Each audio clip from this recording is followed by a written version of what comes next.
Hello friends, Indian navy இந்திய கடற்படையில் 10+2 BTech கேடண்ட் entry scheme அப்படின்னு சொல்லுவாங்க இல்லையா, அதாவது பர்மனன்ட் கமிஷன் ஜனவரி 2025க்கான நோட்டிஃபிகேஷன் அஃபீஷியலாக அனௌன்ஸ் பண்ணிட்டாங்க. பர்மனன்ட் கமிஷன் அப்படின்னா இந்தியன் நேவியில் ரிட்டையர் ஆகிற வரையும் நீங்கள் பர்மனெண்ட்டாக ஒர்க் பண்ணலாம். ஸோ அதுதான் பர்மனன்ட் கமிஷன் அப்படின்னு சொல்லுவாங்க. ஸோ பேர்லேயே இருக்குது permanent commission. So date of opening 6th July open பண்ணுறாங்க ஃப்ரெண்ட்ஸ். இன்றைக்கி 2 ஜூலை. இன்னும் உங்களுக்கு இடையில் ஒரு 3 நாள் டைம் இருக்குது. ஓகேங்களா, லாஸ்ட் டேட் ஜூலை 20க்குள்ளே நீங்கள் அப்ளை பண்ணி முடிச்சிடணும். கல்யாணம் ஆகாத ஆண்கள் பெண்கள் 2 பேருமே அப்ளை பண்ணலாம். பட் அன்மேரிடாக இருக்கணும் அப்படின்னு சொல்லிட்டாங்க. எக்ஸிக்யூட்டிவ் அண்ட் டெக்னிக்கல் பிரான்ச்சில் அனௌன்ஸ் பண்ணியிருக்காங்க.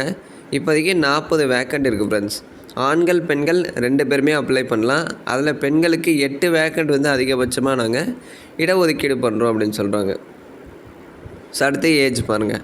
2 ஜூலை 2005லேருந்து 1 ஜனவரி 2008 இந்த இடைப்பட்ட தேதியில் நீங்கள் பிறந்திருந்தால் மட்டும்தான் ஃப்ரெண்ட்ஸ் அப்ளை பண்ண முடியும். இதில் ஏஜ் ரிலாக்ஸேஷன் அதெல்லாம் எதுவுமே இல்லை. யாராக இருந்தாலும் எந்த கேட்டகரியாக இருந்தாலும் 2 ஜூலை 2005லேருந்து 1 ஜனவரி 2008 இந்த இடைப்பட்ட தேதியில் நீங்கள் பிறந்திருந்தால் மட்டும்தான் அப்ளை பண்ண முடியும் ஃப்ரெண்ட்ஸ். அதே மாதிரி ஒருத்தர் ஒரு அப்ளிகேஷன் தான் ஃபில் பண்ணணும். ஒரு அப்ளிகேஷன் தப்பாக ஃபில் பண்ணட்டுமே அப்படின்னு சொல்லிட்டு இன்னொரு முறை நீங்கள் ஃபில் பண்ணக்கூடாது. அந்த மாதிரி பண்ணிங்க அப்படின்னா டூப்ளிகேட் ரெஜிஸ்ட்ரேஷனாக கன்சிடர் பண்ணிடுவாங்க. ஸோ ஒரு அப்ளிகேஷன் மட்டும்தான் நீங்கள் ஆன்லைனில் ஃபில் பண்ணணும். அதில் ஏதாச்சும் கரெக்ஷன் இருக்குது, மிஸ்டேக் பண்ணிட்டீங்க அப்படின்னா அதை அப்படியே விட்டுருங்க. மிஸ்டேக் ஆயிடுச்சு அப்படின்னு சொல்லிட்டு இன்னொரு முறை அப்ளை பண்ணாதீங்க, சரிங்களா? அடுத்து எலிஜிபிலிட்டி.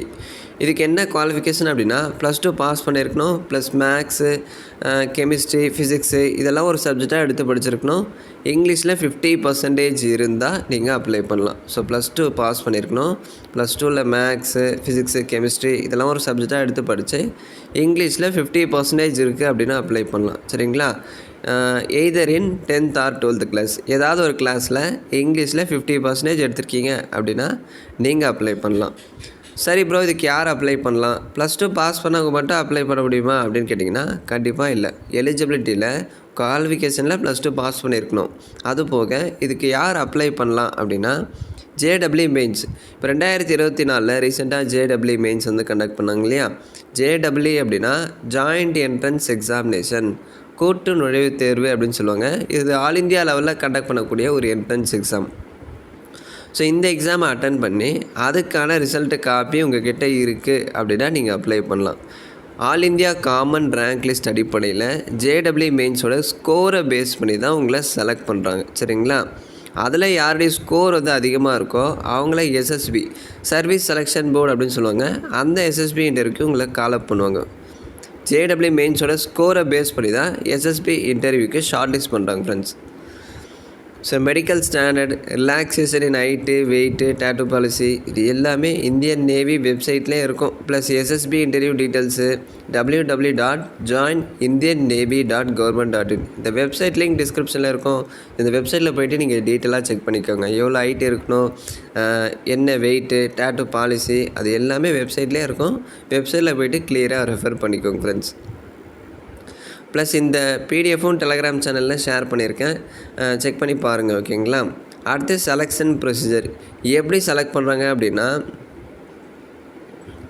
ஸோ இங்கே பாருங்கள், JEE மெயின்ஸோட ஸ்கோரை பேஸ் பண்ணி உங்கள் அப்ளிகேஷனை வந்து ஷார்ட் லிஸ்ட் பண்ணுறாங்க.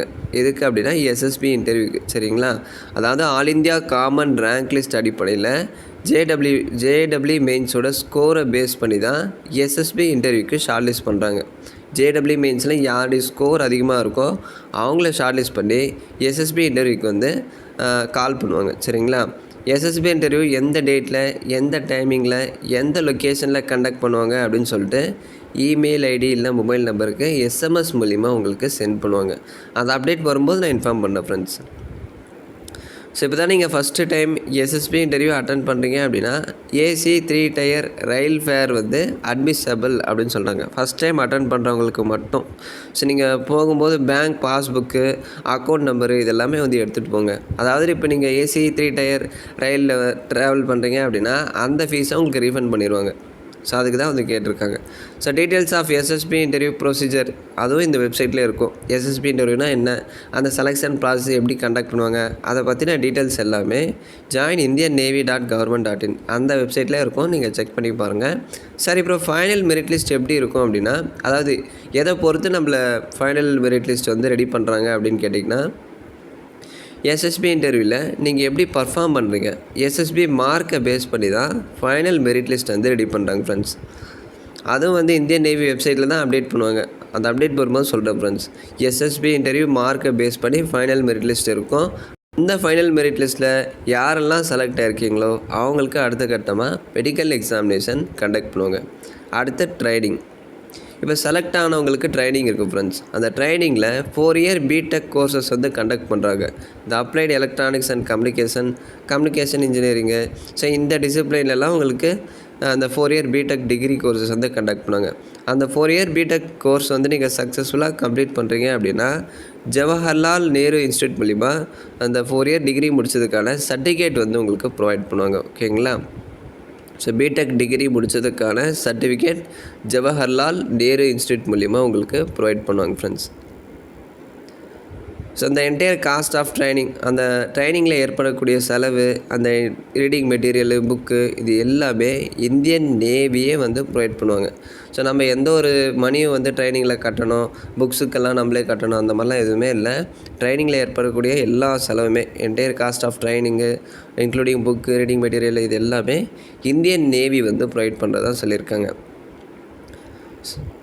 ஸோ ஆன்லைன் அப்ளிகேஷன் எப்படி வந்து நீங்கள் ஃபில் பண்ணணும், அது எல்லாமே இதில் டீட்டெயிலாக கொடுத்துருப்பாங்க. உங்கள் 10th 12th மார்க் ஷீட்டு, அடுத்து உங்கள் ஃபோட்டோகிராஃபு, சிக்னேச்சரு, இது எல்லாமே வந்து ரெடியாக ஸ்கேன் பண்ணி வச்சுக்கோங்க ஃப்ரெண்ட்ஸ். எல்லாமே வந்து ஒரிஜினல் டாக்குமெண்ட்டை தான் நீங்கள் ஸ்கேன் பண்ணி அப்லோட் பண்ணணும். ஜெராக்ஸை வந்து ஸ்கேன் பண்ணி அப்லோட் பண்ணுறது அந்த மாதிரிலாம் பண்ணக்கூடாது.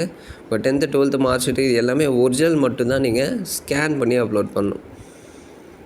சரி ஃப்ரெண்ட்ஸ், நான் எல்லாமே சொல்லிட்டேன். ஒரு சில டீட்டெயில்ஸ் வந்து நான் மிஸ் பண்ணியிருக்கலாம். ஸோ இந்த பிடிஎஃப் டெலகிராம் சேனலில் இருக்கும். அதை டவுன்லோட் பண்ணி நீங்கள் கம்ப்ளீட்டாக பொறுமையாக படித்து பாருங்கள். உங்களுக்கு ஏதாச்சும் டவுட்ஸ் இருக்குது அப்படின்னா கமெண்ட்ஸில் கேளுங்கள், இல்லை வாட்ஸ்அப்புக்கு மெசேஜ் பண்ணுங்கள். கண்டிப்பாக ரிப்ளை பண்ணுறேன். இதுக்கு 12th பாஸ் பண்ணியிருக்கணும், plus JEE mains exam attend பண்ணி ஓரளவுக்கு ஸ்கோர் வந்து இருக்குது என்கிட்ட அப்படின்னா கண்டிப்பாக நீங்கள் ட்ரை பண்ணுங்கள். ஓகேங்களா? இன்னும் சில பேருக்கு JEE மெயின்ஸ்னால் என்ன ப்ரோ, அந்த மாதிரி ஒரு எக்ஸாமே நான் கேள்விப்பட்டதில்லை. கேள்விப்பட்டிருக்கேன், பட் அது செலெக்ஷன் ப்ராசஸ் எப்படி, அந்த எக்ஸாம் எப்படி இருக்கும், இதை பற்றின வீடியோ ஆல்ரெடி நம்ம சேனலில் நான் அப்லோட் பண்ணியிருக்கேன் ஃப்ரெண்ட்ஸ். JEE மெயின்ஸ்னால் என்ன, அந்த எக்ஸாம் எதுக்காக கண்டக்ட் பண்ணுறாங்க, அதுக்கு எப்படி ஆன்லைனில் அப்ளை பண்ணோம், அதை பற்றின வீடியோ கூட நம்ம சேனலில் ரீசெண்டாக நான் அப்லோட் பண்ணியிருப்பேன். அந்த வீடியோ லிங்க்கும் ரெஃபரன்ஸ்க்காக நான் டிஸ்கிரிப்ஷனில் பின் பண்ணுறேன், செக் பண்ணி பாருங்கள். இந்த வீடியோ பிடிச்சிருந்தா ஒரு லைக் கொடுத்து கமெண்ட் பண்ணுங்கள், மறக்காமல் நிறைய பேருக்கு ஷேர் பண்ணுங்கள். தேங்க்ஸ் ஃபார் வாட்சிங்.